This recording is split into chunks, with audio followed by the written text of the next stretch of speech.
করতে।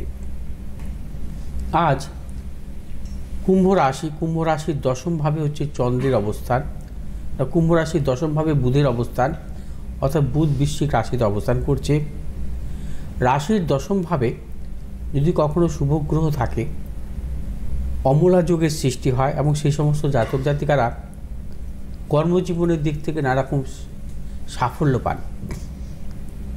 যদি কোনো জাতক জাতিকার জন্মছকে লগ্নের দশমে যদি চন্দ্র থাকে এবং চন্দ্রের দশমে যদি শুভগ্রহ থাকে এবং তারা কিন্তু কর্মজীবনে প্রবলভাবে প্রতিষ্ঠিত হন, অর্থাৎ সম্মানজনক কর্মজীবন তাদের আসে এবং এই ধরনের যোগকে বলা হয় কর্মাধিপতি যোগ। লগ্নের দশমে চন্দ্র, চন্দ্রের দশমে শুভগ্রহ।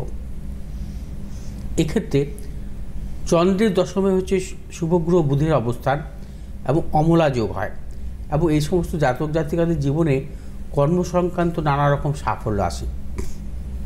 এবার আসবো রাশিফলে।